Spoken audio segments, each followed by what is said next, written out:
अन्य राज्यों के बाद राजस्थान में भी कोरोना बेकाबू होता जा रहा है। राज्य में हर रोज कोरोना के रिकॉर्ड तोड़ मामले सामने आ रहे हैं। बुधवार की बात करें तो 24 घंटे के भीतर राज्य में 6,200 पॉजिटिव मिले, जबकि 29 लोगों की इस दौरान जान चली गई। कोरोना के मामले में राजस्थान अब पिछले 2 दिन से मध्य प्रदेश को भी पीछे छोड़ रहा है। इसे देखते हुए राज्य सरकार ने 10वीं और 12वीं की बोर्ड परीक्षाओं को भी स्थगित कर दिया है। ये परीक्षाएं 6 मई से शुरू होनी थी। कोरोना में सबसे ज्यादा भयावह स्थिति अगर कहीं बनी है तो वो राजधानी जयपुर में बनी है। यहां बुधवार को 1325 यानी 1325 नए संक्रमित सामने आए हैं। इसके अलावा उदयपुर की बात करें तो 918 संक्रमित, जोधपुर में 820, कोटा में 646 संक्रमित मिले हैं और कोरोना का कह सकते हैं विस्फोट हुआ है। राजस्थान में बुधवार को 29 लोगों की मौत भी देखने को मिली है, जो इस दूसरी लहर में सबसे ज्यादा है। राजस्थान में अब कुल मौत की आधिकारिक संख्या जो है वो 3008 हो गई है। जिलेवार अगर देखें तो अजमेर, अलवर, भीलवाड़ा, बीकानेर, चित्तौड़गढ़, डूंगरपुर, राजसमंद और सवाई माधोपुर ऐसे जिले हैं जहां 100 से ज्यादा संक्रमित मिले हैं। बुधवार को राजस्थान में एक्टिव केस 44,905 पर पहुंच गए। इसमें जयपुर में सबसे ज्यादा 8,601 मामले शामिल हैं, जबकि दूसरा और तीसरा नंबर जोधपुर और उदयपुर का आता है। यहां 5,798 और 5,712 लोग अब भी पॉजिटिव हैं। आज हमने दूसरी डोज वैक्सीन की लगाई है। मेरी तरफ से अपील है कि आमजन जिनको कहा गया है 45 वर्ष और उसके ऊपर के लोग जो भी हैं, जहां भी वैक्सीनेशन सेंटर है वहां पहुंचकर वैक्सीन लगाएं।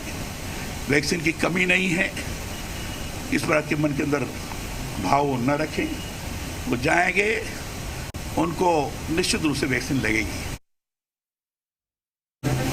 राजस्थान में कोरोना संक्रमण आउट ऑफ कंट्रोल दिखाई दे रहा है। जयपुर में भी कमोवेश उसी तरह की स्थिति है। हमारे साथ में एसएमएस मेडिकल कॉलेज के प्रिंसिपल डॉक्टर सुधीर भंडारी मौजूद हैं। लगातार फीडबैक दे रहे हैं मुख्यमंत्री को, राजस्थान सरकार को कि इस स्थिति में हम क्या कुछ कर सकते हैं और कैसे ये जो स्थिति अचानक से बन पड़ी है उससे निपटा जा सकता है। सर, कुछ सुझाव आपकी तरफ से दिए गए थे और कुछ जानकारी भी सीएम को दी गई कि अब जो ये स्प्रेड हो रहा है वायरस, ये बहुत तेज़ी से हो रहा है। देखिए, सबसे इम्पॉर्टेंट तो आपको समझने की बात यह है कि पिछले साल जो फर्स्ट वेव थी और अभी जो सेकंड वेव है उसमें क्या फ़र्क है। पिछले साल जो फर्स्ट वेव थी वो एक प्रोग्रेसिव वेव थी जिसमें धीरे धीरे पेशेंट बढ़ रहे थे, लेकिन ये वेव बहुत एग्रेसिव वेव है।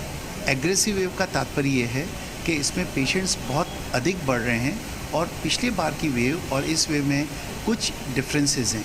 ये मुख्य डिफरेंसेस ये हैं कि इस बार जो वेव आ रही है, बीइंग ए एग्रेसिव वेव, वो यंगर पॉपुलेशन को भी बहुत अफेक्ट कर रही है। लोग क्या करें, लोगों को क्या सुझाव देंगे इस स्थिति में? बेसिकली आप जानते हैं कि कोविड एप्रोप्रिएट बिहेवियर फॉलो करना ही एकमात्र इसका उत्तर है। मैं आपको एक उदाहरण दे सकता हूँ। इंग्लैंड में जहाँ 50 से 60 हज़ार पेशेंट्स प्रतिदिन आते थे, 2 से 3 हज़ार डेथ्स प्रतिदिन होती थी। 2 तरीके से उन्होंने इसको रोका। वैक्सीनेशन प्रोग्राम जो हमारे यहाँ भी बहुत अच्छा चल रहा है, राजस्थान सबसे अग्रणीय है, और दूसरा कंप्लीट कोविड एप्रोप्रिएट बिहेवियर को फॉलो करना। मैं इतना ही कहना चाहूँगा कि राजस्थान एक ऐसा स्टेट है जहाँ पे इंफ्रास्ट्रक्चर्स की कमी नहीं है, बट हमको बढ़ते हुए नंबर को रोकना है। हाँ, तो राजस्थान में तेज़ी से संक्रमण फैल रहा है और जो एक्सपर्ट्स कह रहे हैं वो ये कि आपको मास्क और वैक्सीनेशन ही बचा सकता है, और कोविड प्रोटोकॉल को लेकर जो तमाम जो नियम हैं वो भारत सरकार की तरफ से बताए गए हैं, उनको फॉलो करके ही आप इससे बच सकते हैं। सहयोगी मनीष के साथ आशुतोष शर्मा, जी मीडिया, जयपुर।